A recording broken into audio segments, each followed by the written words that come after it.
उज्यालो radio नेटवर्कसँगै उज्यालो online र mobile एप्लिकेशनबाट एकसाथ प्रसारण भइरहेको नेपाल दर्पणमा साथी मल्लिका थापासँगै भोजेन्द्र बस्नेतको नमस्कार।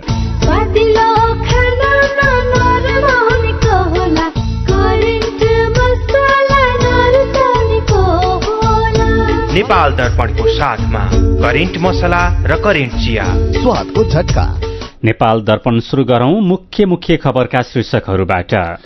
नक्कली भुटानी शरणार्थी प्रकरणमा निष्पक्ष छानबिनको लागि नागरिक र दलहरूको दबाव बढ्दै, दोषी जो भए पनि कार्यवाहीको दायरामा ल्याउने प्रधानमन्त्री प्रचण्डको प्रतिबद्धता। मौद्रिक नीतिमा राष्ट्र बैंक लचिलो, ऋणीलाई सहुलियत, बैंक दर 1% घट्यो, ब्याज दर अझै घटेर अर्थतन्त्र चलायमान हुने गभर्नर अधिकारीको भनाई। गाई भैँसीमा लम्की स्किन रोग प्रकोपकै रूपमा फैलिँदै 35 भन्दा धेरै जिल्लामा संक्रमण भेटियो। संक्रमित पशुलाई पोसिलो घाँस र दाना दिएर स्याहार गर्न विज्ञको सुझाव। घाँसपात दानाहरूलाई खुवाउने, पोसिलो दानाहरू आहाराहरूलाई खुवाउने हो भने रोग लाग्दा पनि उसको प्रतिरोध क्षमता राम्रो भयो भने आफै रोग प्रतिरोध क्षमता चाहिँ विकास गरेर जान्छ कि। पाकिस्तानका पूर्व प्रधानमन्त्री खानलाई रिहा गरी कम्तीमा 2 हप्ता पक्राउ नगर्न अदालतको आदेश। रिहा लगतै पुनः पक्राउ पर्ने जोखिम हट्यो। र ए डिभिजन लीगमा संकटालाई हराउँदै पुलिस रेलिगेशन जोन बाहिर। पाल्पामा चलिरहेको राष्ट्रिय पुरूष बीच भलिबल प्रतियोगितामा सेमी फाइनल समीकरण पूरा।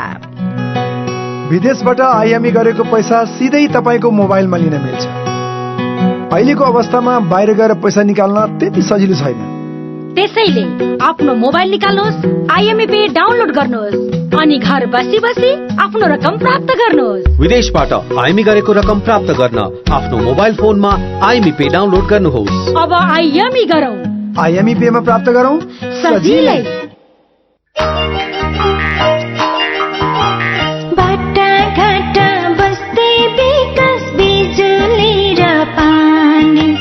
स्वास्थ्य शिक्षा विकास गर्न चाहिन्छ लगानी। प्रविधिको उपयोग गरी उत्पादन बढाउन, कामलाई आरामदायी र छरितो बनाउन। प्रविधिको उपयोग गरी उत्पादन बढाउन, कामलाई आरामदायी र छरितो बनाउन। समृद्धिका लागि उत्पादन अनि उत्पादनका लागि लगानी। उद्यमीलाई काम गर्न दिउँ, उद्यम गर्छु भन्नेसँग हातेमालो गरौं। युरोपियन युनियनको सहयोगमा उद्योग विभाग, नेपाल सरकार। नेपाल दर्पणमा अब खबरको सिलसिला। नक्कली भुटानी शरणार्थी प्रकरणमा जोडिएकाहरूलाई राजनीतिक संरक्षण नगर्न दबाव बढ्दै गएको छ। नक्कली भुटानी शरणार्थी प्रकरणमा उच्च नेतृत्वकै नाम जोडिएपछि चिन्ता, चासो र आशंकासँगै नागरिक र दलहरूले दबाव बढाउँदै लगेका हुन्। नागरिकको तर्फबाट काठमाडौँमा दैनिक प्रदर्शन हुन थालेको छ भने विभिन्न राजनीतिक दलका भातृ संघ संगठनले प्रधानमन्त्री, गृहमन्त्री लगायतलाई भेटेर निष्पक्ष छानबिन र कड़ा कार्यवाहीको माग गरेका छन्। यसैबीच प्रधानमन्त्री पुष्पकमल दाहाल प्रचण्डले नक्कली भुटानी शरणार्थी प्रकरणमा संलग्न जो कोहीलाई पनि कानूनी दायरामा ल्याउने बताउनु भएको छ। राष्ट्रिय प्रजातन्त्र पार्टीको ज्ञापन पत्र बुझ्दै उहाँले दोषीले छुट नपाओस् र निर्दोष नपरोस् भन्नेमा सरकार स्पष्ट रहेको बताउनुभयो। राष्ट्रिय प्रजातन्त्र पार्टीका अध्यक्ष राजेन्द्र लिङदेनले 2046 सालपछिका राजनीतिक नेतृत्व र कर्मचारीको सम्पत्ति छानबिन गर्नुपर्ने लगायतका माग समेटिएको ज्ञापन पत्र प्रधानमन्त्री प्रचण्डलाई बुझाउनु भएको हो।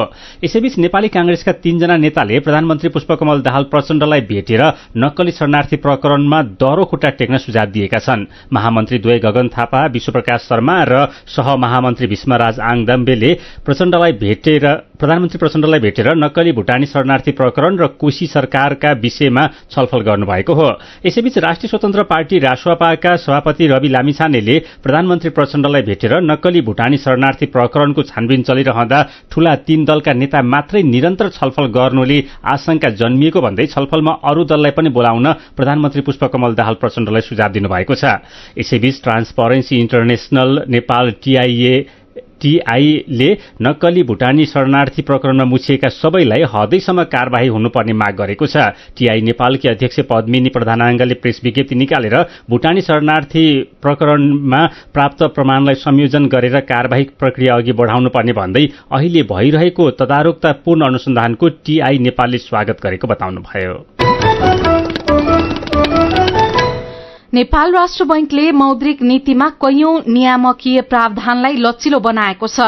मौद्रिक नीतिलाई खुकुलो बनाउन राजनीतिक दबाव खेप्दै आएको राष्ट्र बैंकले आज मौद्रिक नीतिको तेस्रो त्रैमासिक समीक्षा सार्वजनिक गर्दै मौद्रिक नीतिलाई केही लचिलो बनाएको हो। समीक्षा मार्फत केन्द्रीय बैंकले विद्यमान बैंक दरलाई 1%ले घटाएर 7.5% कायम गरेको छ। बैंक दर घट्दा बजारको ब्याज दर घट्न मद्दत पुग्छ। यस्तै राष्ट्र बैंकले होटल तथा रेस्टुरेन्ट, पशुपक्षी पालन, निर्माण क्षेत्रसँग सम्बन्धित कर्जा र 5 करोड़सम्मको अन्य क्षेत्रमा प्रवाह भएको कर्जालाई 2080 असारभित्र पुनर्संरचना तथा पुनर्तालिकीकरण गर्न सक्ने व्यवस्था गरेको छ। यसले सावा ब्याज भुक्तानी गर्न नसकेका 5 करोड़सम्मका ऋणीलाई किस्ता तिर्ने सुविधा, सार्ने सुविधा प्राप्त हुन्छ। त्यस्तै पछिल्ला 2 त्रैमाससम्म लगातार ऋणात्मक वृद्धि हुन गएका आर्थिक क्षेत्रसँग सम्बद्ध ऋणीले सुविधा पाउने गरी कोषमा उपलब्ध स्रोतको सीमाभित्र रही पुनर्कर्जा सुविधा उपलब्ध गराउने व्यवस्था गरेको छ। यस्तै बैंक तथा वित्तीय संस्थाबाट जारी भएका ऋण पत्रलाई कर्जा निक्षेप अनुपात गणना गर्ने प्रयोजनको लागि स्रोत अर्थात निक्षेपको रूपमा समेत गणना गर्न पाउने अहिलेको व्यवस्थालाई 2080 पुससम्म निरन्तरता दिइएको छ। यसैबीच नेपाल राष्ट्र बैंकका गभर्नर महाप्रसाद अधिकारीले घट्दै गएको ब्याज दर अझै घट्ने बताउनु भएको छ।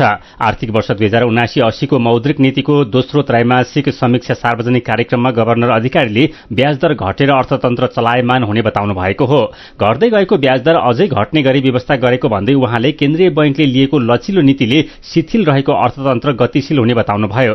यसैबीच आर्थिक वर्ष 2079-80 मा कम्तीमा 7 महिनाको वस्तु तथा सेवा आयात धान्न पर्याप्त हुने गरी विदेशी विनिमय सञ्चिति कायम गर्ने लक्ष्य रहेकोमा 2079 चैत मसान्तसम्ममा 9 महिनाका लागि वस्तु तथा सेवा आयात धान्न पुग्ने विदेशी मुद्रा सञ्चिति रहेको राष्ट्र बैंकले जनाएको छ। गएको वर्षदेखि समग्र माग व्यवस्थापनका माध्यमबाट विदेशी विनिमय सञ्चिति जोगाउन अवलम्बन गरिएका नीतिको प्रभावस्वरूप बाह्य क्षेत्र सुधार भएको राष्ट्र बैंकले जनाएको छ। यसैबीच अर्थमन्त्री डाक्टर प्रकाश शरण महतले भने नेपाल राष्ट्र बैंकले सार्वजनिक गरेको मौद्रिक नीतिको तेस्रो त्रैमासिक समीक्षा सरकारले चाहेको जस्तो नभएको बताउनु भएको छ। अर्थ मन्त्रालयमा राजस्व परामर्श समितिले निजी क्षेत्रसँग आउँदो बजेटको लागि सुझाव लिने कार्यक्रममा अर्थमन्त्री डाक्टर महतले राष्ट्र बैंकबाट अझ खुकुलो मौद्रिक नीतिको अपेक्षा गरे तापनि सरकारले चाहेको जस्तो नभएको बताउनुभयो। उहाँले वर्तमान अर्थतन्त्रमा देखिएका अर्थतन्त्रका समस्या समाधानको लागि सकारात्मक सन्देश भन्ने दिने बताउनुभयो। उहाँले सरकारको मुख्य लक्ष्य भनेकै वर्तमान अर्थतन्त्रलाई चलायमान बनाउनु भएको बताउनुभयो। यसैबीच देशको समग्र आर्थिक विकासका लागि लगानीका स्रोत र सम्भावनाको खोजी गर्ने उद्देश्यसहित नेपालका लागि वित्तीय लगानी सम्बन्धी अन्तर्राष्ट्रिय सम्मेलन 2023 शुरू भएको छ। लगानी बोर्डको कार्यालय र स्ट्याण्डर्ड चार्टर बैंक नेपालको संयुक्त आयोजनामा काठमाडौँमा शुरू भएको सम्मेलनको प्रधानमन्त्री पुष्पकमल दाहाल प्रचण्डले उद्घाटन गर्नुभयो। कार्यक्रममा प्रधानमन्त्री प्रचण्डले अहिले सरकार आउँदो आर्थिक वर्षको बजेट निर्माणको क्रममा रहेकाले स्रोत पहिचान र लगानी अवधारणाको खोजी गर्न यो सम्मेलनले पृष्ठपोषण गर्ने बताउनुभयो। सम्मेलनमा 4वटा विषयमा छलफल हुनेछ। सम्मेलनमा नेपालका लागि आवश्यक वित्तीय स्रोतको खोजी, अहिलेसम्मका अभ्यास र आउँदा दिनमा सरकारले लिनुपर्ने नीतिका बारेमा सरकारवालाहरू बीच छलफल हुनेछ। गण्डकी प्रदेशका नवनियुक्त 4 जना मन्त्रीहरूले शपथ लिनुभएको छ। प्रदेश प्रमुखको कार्यालयमा आयोजित विशेष समारोहमा नवनियुक्त मन्त्रीहरूले प्रदेश प्रमुख पृथ्वीमान गुरूङ समक्ष शपथ लिनुभएको हो।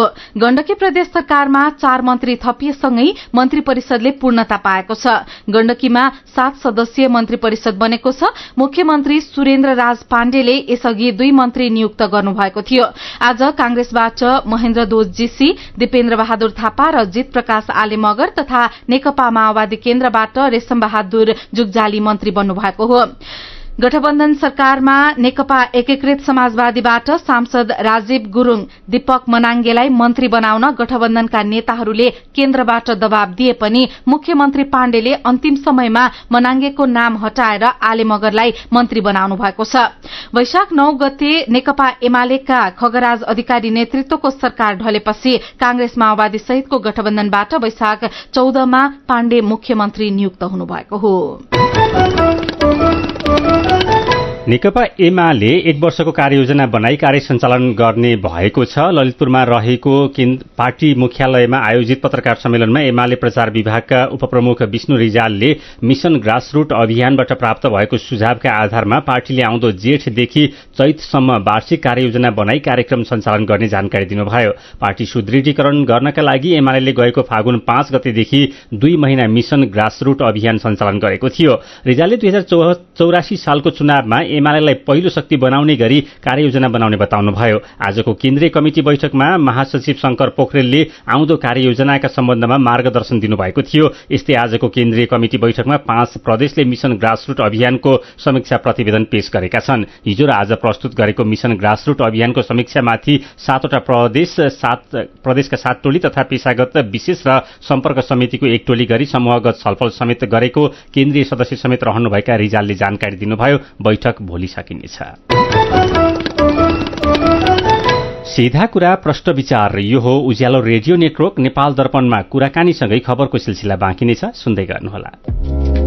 एचआईभीका बारेमा खुलेर कुरा गरौं।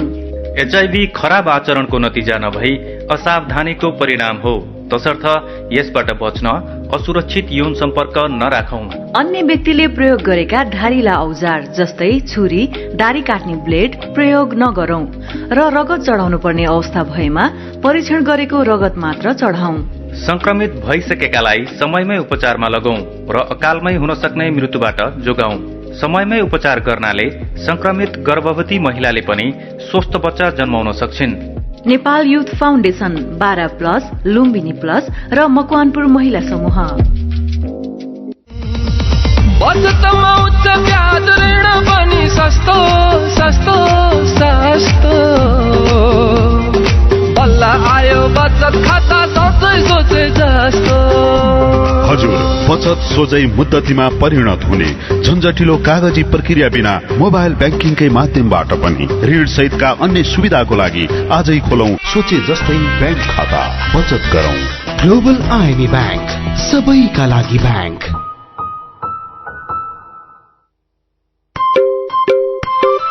सुरक्षित र समृद्ध होस् जिन्दगीको सेरोफेरो, भोलिको लागि सोच्नु पर्ने कर्तव्य हो तिम्रो मेरो। ढुक्क हुन भोलिलाई बिमा गरौँ है, नेशनल लाइफ इन्सुरेन्समा बिमा गरौँ है। विगत 36 वर्षदेखि सञ्चालनरत नेपालकै पहिलो अग्रणी जीवन बिमा company national life insurance company, Lazimpat, Kathmandu. Ujyaalo radio नेटवर्कबाट प्रसारण भइरहेको नेपाल दर्पणमा तपाईंलाई फेरि स्वागत छ। यतिन्जेल हामीले नक्कली भुटानी शरणार्थी प्रकरणमा निष्पक्ष छानबिनको लागि नागरिक र दलहरूको दबाव बढ्दै दोषी जो भए पनि कारबाहीको दायरामा ल्याउने प्रधानमन्त्री प्रचण्डको प्रतिबद्धता, मौद्रिक नीतिमा राष्ट्र बैंक लचिलो, गण्डकी प्रदेश सरकारले पूर्णता पायो लगायतका खबर प्रस्तुत गर्यौं। नेपाल दर्पणमा अब बाँकी प्रसंग। नेपालमा 3 वर्ष अघि भित्रिएको पशु चौपायामा लाग्ने लम्पी स्किन रोग अहिले प्रकोपकै रूपमा फैलिएको छ। देशका 35 भन्दा धेरै जिल्लामा यो रोगबाट पशु चौपाया संक्रमित भएका छन्। अहिलेसम्म 15,000 भन्दा धेरै पशु चौपायामा संक्रमण भएको पशु सेवा विभागले जनाएको छ। तर संक्रमणकै कारण मरेका पशु चौपायाको ठ्याक्कै तथ्याङ्क भने विभागसँग छैन। लम्पी स्किन रोगको संक्रमण बढ़ेपछि विभिन्न जिल्लामा विज्ञ टोली खटाएर उपचार तथा किसानलाई आवश्यक परामर्श दिन थालिएको छ। पशु सेवा विभाग अन्तर्गतको पशुपन्छी रोग अन्वेषण तथा नियन्त्रण महाशाखाका वरिष्ठ पशु चिकित्सक डाक्टर मुकुल उपाध्याय रोग प्रभावित जिल्ला 5 थर पुग्नु भएको छ। उहाँलाई साथी मदन पौड्यालले सोध्नु भएको छ, अनुगमनका क्रममा लम्पी स्किन रोगको संक्रमण अवस्था के पाइएको छ? अब यो हामी 5 थरको यो फालेलुङ पालिकामा हेर्दाखेरि यहाँ पनि धेरै पशुहरू चाहिँ एफेक्टेड भएका छन्। विशेष गरेर गोरुहरू, गाईहरू, भैँसीहरूमा चाहिँ देखिएको छैन त्यस्तो यहाँ चाहिँ। र पशुहरूलाई अब ज्वरो आउने, त्यसपछि अब थोरै लगभग 1% जति चाहिँ मोर्टेलिटी छ यहाँनिर चाहिँ, मरेको चाहिँ धेरै छैन। किसान दाजुभाइ दिदीबहिनीले यो रोग संक्रमित पशुलाई चाहिँ के गर्न सक्नुहुन्छ त? सहज उपचार विधि के हो? उहाँको संक्रमित देखिने बित्तिकै नजिकै प्राविधिकसँग सम्पर्क गरेर ज्वरो घटाउने खालको औषधिहरू चलाउनु पर्ने हुन्छ। त्यसपछि शरीरमा घाउहरू, फोकाहरू एकदम दुख्ने खालको आउँछन्, त्यसले चाहिँ पशुहरू उठबस गर्नै गाह्रो भएको हुन्छ। त्यस्तो बेलामा त्यो घाउको जुन चाहिँ दुखाइ कम गर्ने खालको औषधि चलाउनु पर्ने हुन्छ प्राविधिकको सरसल्लाह बमोजिम र सँगसँगै अब यो विशेष गरेर संक्रमित पशुबाट अर्को पशुमा सर्ने माध्यम भनेको चाहिँ पशुको प्रत्यक्ष सम्पर्कबाट पनि सर्छ। त्यसपछि अर्को यो झिँगाको टोकाइ, किर्नाको टोकाइ, त्यसपछि अरू मच्छरहरूको टोकाइहरूले, लामखुट्टेको टोकाइहरूले सर्न सक्छ। त्यसको कारणले गर्दाखेरि चाहिँ घाउको वरिपरि यो मलमहरू, जसले गर्दा चाहिँ झिँगाहरू त्यहाँनिर नबसुन् घाउमा भन्ने किसिमका मलमहरू लगाउनु पर्ने हुन्छ। अलिक दिन राम्ररी पर्खेर बस्नु हो भने जब 14-15 दिनमा बिस्तारै त्यो घाउहरू पनि सुक्दै जान्छ र रोग प्रतिरोधक क्षमता चाहिँ उसले विकास गर्दै पनि जान्छ। रोग नै लाग्न नदिन चाहिँ के गर्न सक्नुहुन्छ त? उहाँहरूले पनि जथाभावी आफ्नो पशु चरण क्षेत्रमा छोड्नु भएन। 1 नम्बर निगरानी राख्ने आफ्नो पशुमा। त्यसपछि नेपाल सरकारले यो लम्पी स्किन डिजिजको भ्याक्सिन पनि सिफारिस गरिसकेको छ। विभिन्न कम्पनीहरूले ल्याएर बेची पनि राख्नु भएको छ भने त्यस्तो खोप जहाँ चाहिँ पशुलाई लागेकै छैन, जुन पशु स्वस्थ छन् भने प्राविधिकको सल्लाह अनुसार त्यस्तो भ्याक्सिन अब बजारमा उपलब्ध छ छैन त्यो विचार गरेर भ्याक्सिनहरू लगाएर चाहिँ प्रत्येक वर्ष लगाएर आफ्नो पशुलाई सुरक्षित राख्ने। जुन पशुमा चाहिँ रोग लागेको छ भने त्यसलाई भ्याक्सिन लगाउनु हुँदैन, फेरि संक्रमित पशु चाहिँ नलगाउनु होला। अहिले त बजारमा खोप पर्याप्त छैन र सहज पनि छैन। त्यस्तो अवस्थामा अरू घरेलु उपायहरू केही हुन सक्छन्? भाइरल रोग भएको कारणले अब उसको इम्युनिटी बढाउने खालको होइन, विशेष गरेर उसलाई चाहिँ स्वस्थ राख्नको लागि अब घाँसपात दानाहरू उसलाई खुवाउने, राम्रो पोसिलो दानाहरू आहाराहरू उसलाई खुवाउने हो भने रोग लाग्दा पनि उसको प्रतिरोध क्षमता राम्रो भयो भने आफै त्यो रोग प्रतिरोध क्षमता चाहिँ विकास गरेर जान्छ कि। आफ्नो गोठमा चाहिँ गाईबस्तु संक्रमित भएको पाइयो भने नजिकमा तत्कालका लागि सम्पर्कको लागि सहज माध्यम के हो? कसरी सम्पर्क गर्ने? रोग लाग्यो भने तत्कालै उहाँहरूले गर्ने भनेको गाउँपालिका अथवा नगरपालिका अथवा महानगरपालिकाको पशु सेवा शाखा, त्यहाँ यहाँहरूले सम्पर्क गर्न सक्नुहुन्छ। त्यस्तै गरेर पशु सेवा विज्ञ केन्द्र, भेटनेरी अस्पताल पशु सेवा विज्ञ केन्द्र हाम्रो प्रत्येक 77 जिल्लामा छ, सम्पर्क कार्यालयहरू छ, उहाँ सम्पर्क गर्न सक्नुहुन्छ। यहाँहरूले नजिकको चाहिँ त्यही दुईटै निकायहरू भए। उहाँ हुनुहुन्थ्यो पशु सेवा विभाग पशुपक्षी रोग अन्वेषण तथा नियन्त्रण महाशाखाका वरिष्ठ पशु चिकित्सक डाक्टर मुकुल उपाध्याय। नेपाल दर्पणमा खबरकै सिलसिला।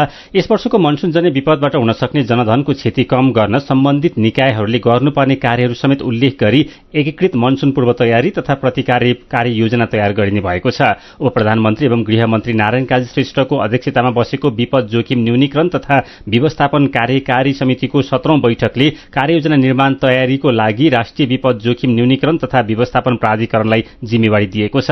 सम्बन्धित निकाय, प्रदेश तथा पालिका सरकारले गर्नुपर्ने पूर्व तयारी, उद्धार लगायतका कार्यका लागि उपलब्ध एवं आवश्यक साधन स्रोतको विवरण सहितको कार्ययोजना तयार गरी आउँदो बैठकमा पेश गर्न बैठकले निर्णय गरेको प्राधिकरणका कार्यकारी प्रमुख अनिल पोखरेलले जानकारी दिनुभयो। यस्तै बैठकले 2078 र 2079 सालमा गएका भूकम्पहरूबाट घर पूर्ण रूपमा क्षतिग्रस्त भएका प्रभावित परिवारलाई अस्थायी आवास निर्माण गर्न आवश्यक विधि बनाएर 2 किस्तामा गरी 50,000 रुपियाँ अनुदान दिने निर्णय पनि गरेको छ।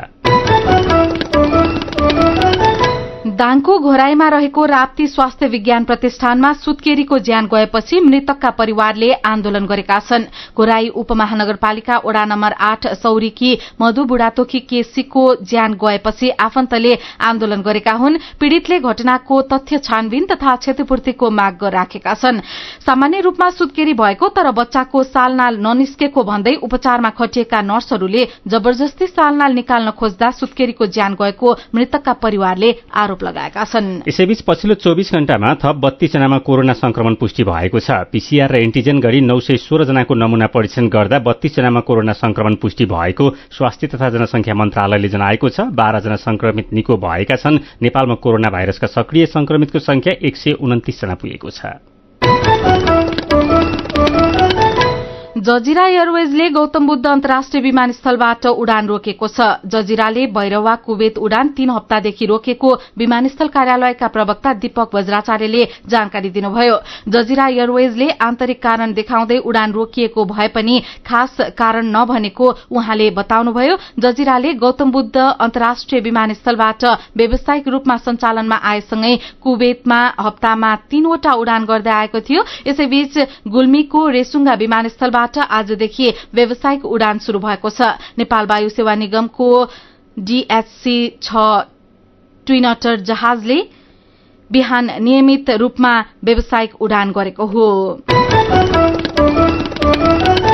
नेपाली कांग्रेसका नेता एवं तत्कालीन संविधान सभा सदस्य पुरुषोत्तम बस्नेतको निधन भएको छ। बस्नेतको 78 वर्षको उमेरमा आज आफ्नै निवास सिफलमा निधन भएको हो। उहाँले लोकतन्त्र स्थापनाका लागि भएका संघर्षका क्रममा पटक पटक गरी 9 वर्ष जेल जीवन बिताउनु भएको थियो। 2062-63 को दोस्रो जनआन्दोलनपछि पार्टीको आमन्त्रित केन्द्रीय सदस्य रहनुभएका बस्नेत अहिले बीपी कोइराला स्मृति ट्रस्टको कोषाध्यक्ष हुनुहुन्थ्यो। उहाँको आज पशुपति आर्यघाटमा अन्त्येष्टि गरिएको छ। कृषि विज्ञ एवं सुभद्रा मदन शुभम फाउन्डेशनका संचालक मदन राईलाई प्रहरीले पक्राउ गरेको छ। खोटाङमा रहेको फाउन्डेशनमा बस्दै आएका छात्रालाई यौन दुर्व्यवहार गरेको आरोपमा राईलाई पक्राउ गरेको जिल्ला प्रहरी कार्यालय खोटाङका प्रहरी नायब उपरीक्षक मन्जिल मुकारुङले जानकारी दिनुभयो। एकजना पीड़ित पनि प्रहरीको सम्पर्कमा आएको र सोधपूछ तथा राईमाथि अनुसन्धान भइरहेको मुकारुङले बताउनुभयो। वैकल्पिक शिक्षाको नारा सहित दिक्तेल रूपाकोट मजुवागढ़ी नगरपालिका 2 सोलमामा राईले फाउन्डेशन सञ्चालन गर्नुभएको छ। नेपाल दर्पणमा मेरो पनि भन्नु छ सँगै खबरको सिलसिला बाँकी नै छ, सुन्दै गर्नुहोला।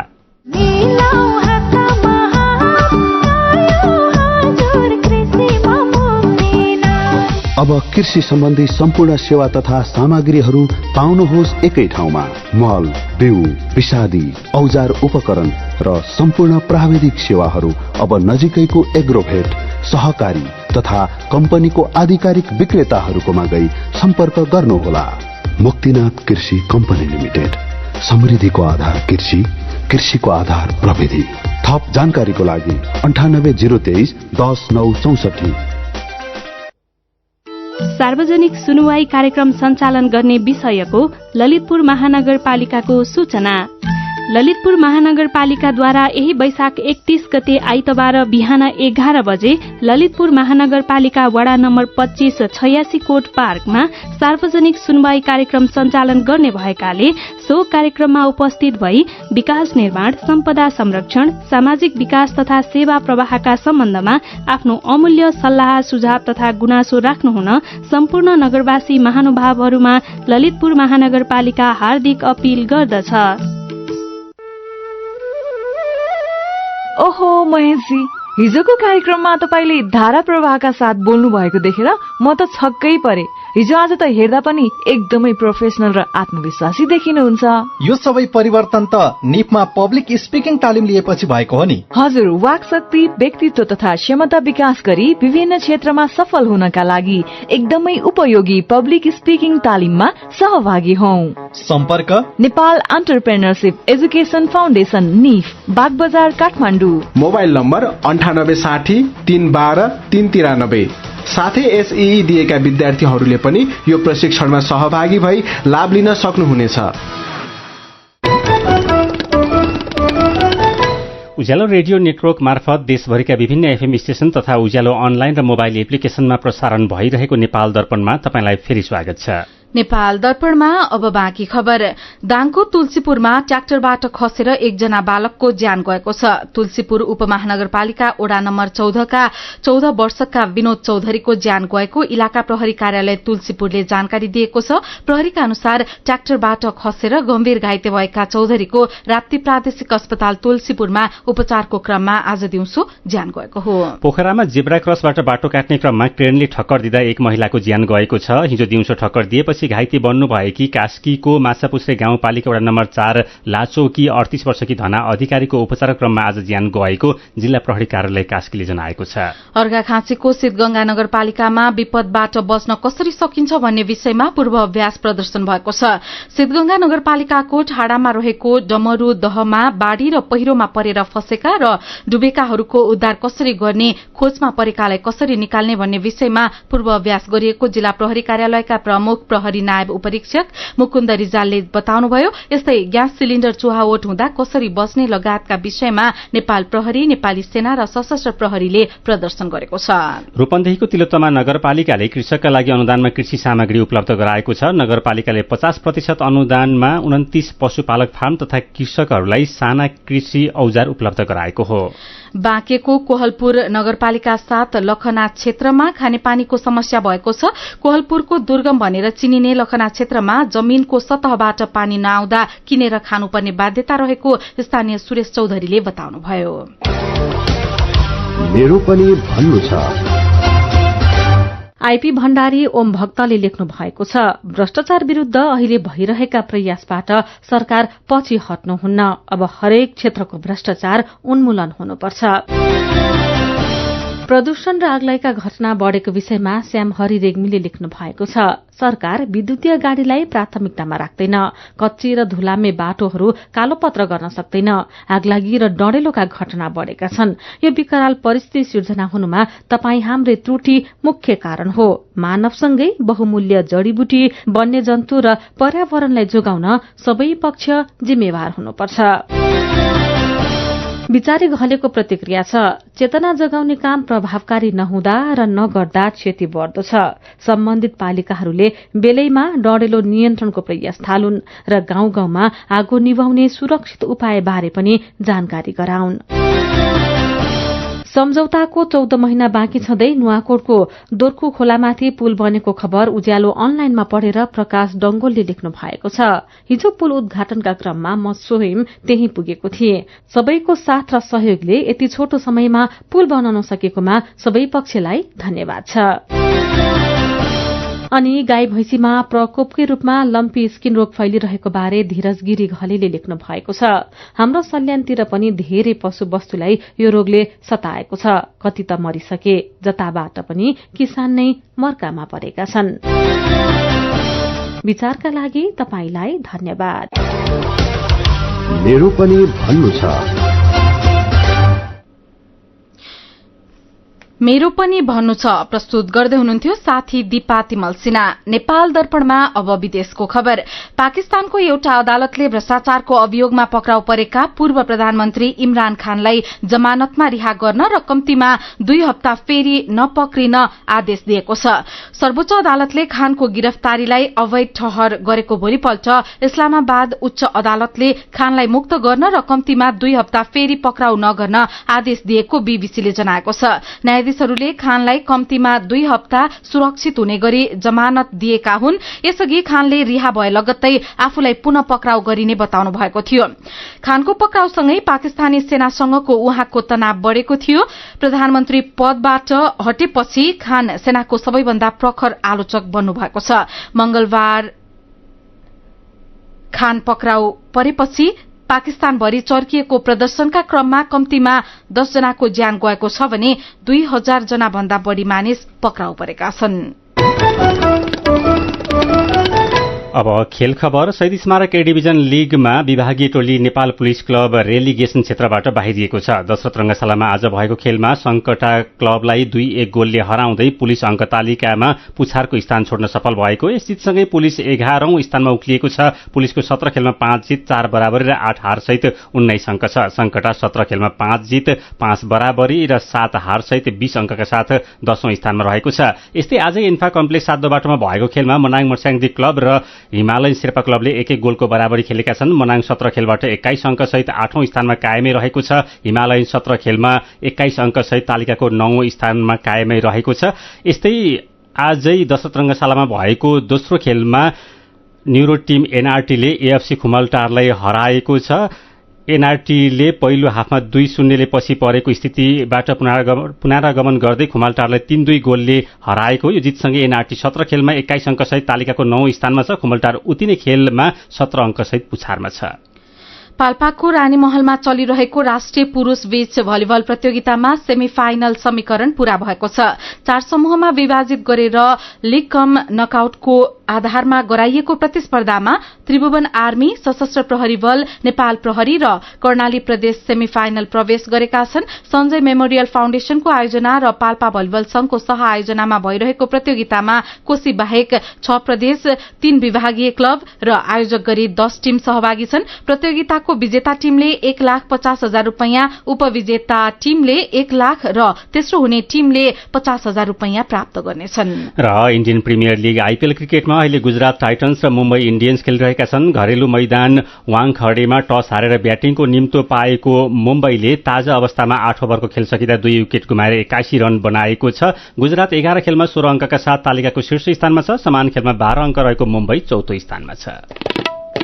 खेल खबरसँगै हामी नेपाल दर्पणको अन्त्यमा आइपुगेका छौं। आजका मुख्य खबरका शीर्षक फेरि एकपटक। नक्कली भुटानी शरणार्थी प्रकरणमा निष्पक्ष छानबिनको लागि नागरिक र दलहरूको दबाव बढ्दै दोषी जो भए पनि कारबाहीको दायरामा ल्याउने प्रधानमन्त्री प्रचण्डको प्रतिबद्धता। मौद्रिक नीतिमा राष्ट्र बैंक लचिलो, ऋणीलाई सहुलियत, बैंक दर 1% घट्यो, ब्याज दर अझै घटेर अर्थतन्त्र चलायमान हुने गभर्नर अधिकारीको भनाई।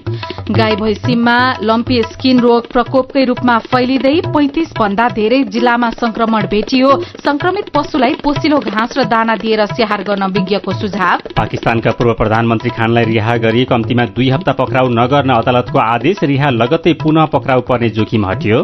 र ए डिभिजन लीगमा संकटालाई हराउँदै पुलिस रेलिगेसन जोन बाहिर। पाल्पामा चलिरहेको राष्ट्रिय पुरूष बीच भलिबल प्रतियोगितामा सेमिफाइनल समीकरण पूरा। आजको नेपाल दर्पण सकिएको छ। प्राविधिक साथी संघर्ष विष्टसँगै हामी मल्लिका थापा र भोजेन्द्र बस्नेत पनि बिदा हुन्छौं। उज्यालोको मोबाइल एप्लिकेशन र अनलाइनमा प्रसारण भइरहेका रेडियो र अनलाइनका सामग्री भाइबरमा पनि उपलब्ध छन्। सुक्खा समयमा आगलागीको धेरै जोखिम हुने भएकोले आगो बाल्ने वस्तुको सुरक्षित प्रयोग गरौं। नमस्कार।